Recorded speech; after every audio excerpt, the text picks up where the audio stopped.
ढसाळ कुटुंबियांचा censor board कार्यालयात अपमान केल्याचा आरोप होतोय। ढसाळांबाबत सोमवारी प्रश्न विचारणार असल्याचं नाना पटोले त्यानंतर म्हणाले, सरकारनं त्यांच्यावर कडक कारवाई करावी अशी मागणी देखील नाना पटोलेंची आहे। जातीने माणूस ओळखण्याची मानसिकता सुरू झाल्याचं जितेंद्र आव्हाड यांनी म्हटलंय। नामदेव ढसाळ जे शीघ्र कवी होते त्यांच्यावर एक पिक्चर त्यांना काढायचा होता, पण सेन्सर बोर्डाने रवींद्र सिंग नावाचा एक अधिकारी तिथं आहे सेन्सर बोर्डामध्ये, त्यांनी त्या ढसाळांना म्हणाले, डॉक्टर ढसाळांना तुम्ही मराठे आणि वरून दलित तुम्ही सिनेमा कसं काढू शकता, या पद्धतीचं वर्तन सेन्सर बोर्डाचा अधिकारी करत असेल ही काळीमा फासणारी आहे।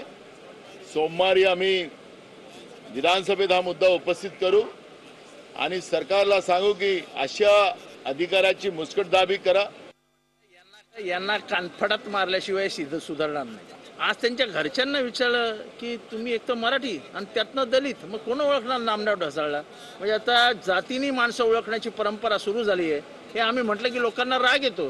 अरे तुमच्यातला मराठी माणूस, तुमच्यातली मराठी माती आग कधी लागणार त्याला? एवढे धडधडीत अपमान आपल्या डोळ्यासमोर होतात आणि आपण असे कसं व्हायचं आपलं?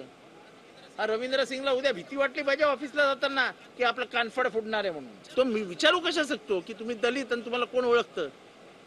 हे सगळं अॅट्रॉसिटीच्या कक्षेत बसणार आहे। याच्यावर अॅट्रॉसिटी शासनाने लगेच दाखल केली पाहिजे।